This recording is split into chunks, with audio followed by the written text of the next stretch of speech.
সিলেটের গোলাপগঞ্জে প্রায় ৩০০ বছরের ইতিহাস বয়ে নিয়ে আসা দেওয়ানের পুল এখন ধ্বংসস্তূপে।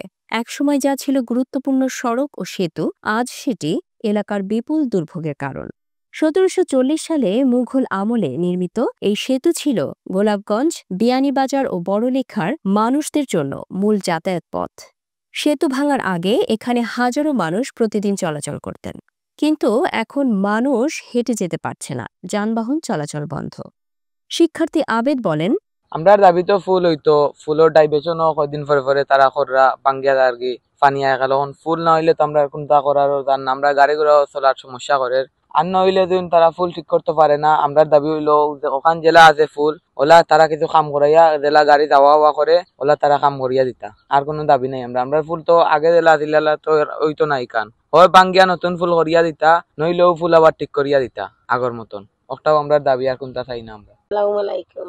আমরা অনুরোধ রইল, রাস্তাটা খুব খারাপ, আমরা আইতে যাইতে খুব অসুবিধা, গাড়ি তো নামিয়া আটিয়া যাইতে, গাড়ি খালি গাড়ি নিয়েও বিষম দায় পড়ে, খুব কষ্ট করে গাড়িটা লইয়া যাই। আমরা খুব কষ্ট, রাস্তাটা দিলে কি মনে করো বালা বইল না ফুলটা দিলে। কৃষক আব্দুল গফুর জানান, বললেগা সাইডের মানুষ আর আইব, বললেগা বিয়ানীবাজার মানুষ ইকানোর ইকানোর যে জামেলা হয়, জামেলাটা কমে যাব রাস্তা। আগে তো ফুল জিও আছিল, ই তো ফুল হইল না বড় ফুল, বড় করে ব্রিজ হইব না নি। ওদের যেমন চৌধুরী বাজার হয়েছে, এগুলা ব্রিজ হয়ে গেলে আর মানুষ পড়ার সম্ভাবনা নাই। এখন রে বাবা রিসোর হয়ে যায়, কত গাড়ি পড়ে, কথা হচ্ছে না। ওই দেখো বাইবা দিচ্ছে ভাঙিয়া গেছে, ই ফুলে পানিও কাটে না। মনে করো বৃষ্টি হওয়ার বাদে ফুলের উপরে নিচে আর দেড় পানি বেশ কম ধরে যায়, পানি কাটে নাই ফুলে। আর এই যে ফুলের ফর্মুলা লিখতে হইলে মনে করো আর পানি কোনো আসছিল না। পথচারী আমির উদ্দিন বলেন, বহুদিন গেছিল, আগে ফলে গেছিল বাঙ্গিয়া, এখনো না রয়েছে, এখনো কোনো কাম কাজ হয়েছে না। ওলা মানুষ খুব যাইতে হয়েছে, খুব কষ্ট যাইটা এটা। এরপরে মানে খুব কষ্ট যাইটা, ওই বাজি যাইতে আগে পানি উঠে গেছি, বাজি যাইতে না কোনো বাজ যাইটা গাড়ি প্যাসেঞ্জার নামাইয়া গাড়ি যা দেখলা। এরপরে আপনার কত উঠিয়া ফোররাও গিয়া খুব রিক্সও লাগাই কান, কোনদিন বাঙ্গিও ফুরিতে পারে এই কান। তো আইসটা কি বহুত দিন হয়ে গেছে, এখন ওলা কাম কাজ না। তো গোটা আপনারা একটু এলা জলদি ব্রিজটাও খামটা হয়, এখানটা আমরা চাই, সবও আমরা চাই। এলাকার সারা হলেও তারা ব্রিজটাও ওকে হইতো, কিন্তু ওকে হন না, ও বলি আমার কথা শেষ। সিএনজি চালক শফিকুল ইসলাম বলেন, যাইতে হইলে একটা রোগী লইয়া যাইতে হইলে আমরা রোগীরে তোলা মারিয়া ফুলটা ভাড়ি দেওয়ার লাগে।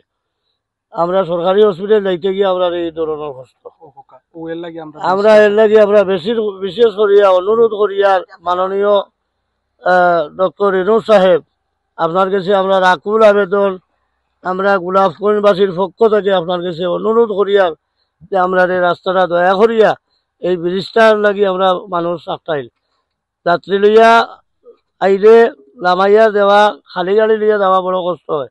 আমরা জীবনের উপরে ঝুঁকি নিয়ে আমরা যাইতে হয়, আমরা বাধ্য থাকিব আমরা যাইতে। এখানে একটা হসপিটাল, সরকারি হসপিটাল, আমরা যাইতে হয়, এই জীবনের উপরে ঝুঁকি নিয়ে আমরা কষ্ট করে যাইতে হয়। আমি অনুরোধ করবো এই রাস্তাটা করার লাগি এবং এই ব্রিজটা করার লাগি আমরা সবল কাছে অনুরোধ করি।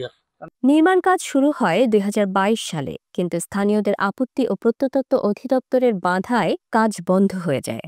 এলজিইডি এবং প্রত্নতত্ত্ব অধিদপ্তর এখন পর্যন্ত কার্যকর উদ্যোগ নেয়নি। এতে প্রায় ৩ বছর ধরে স্থানীয়দের দুর্ভোগ চলছেই। দুই সরকারি প্রতিষ্ঠানের দায়িত্ব এড়ানোর কারণে সমাধান হয়নি।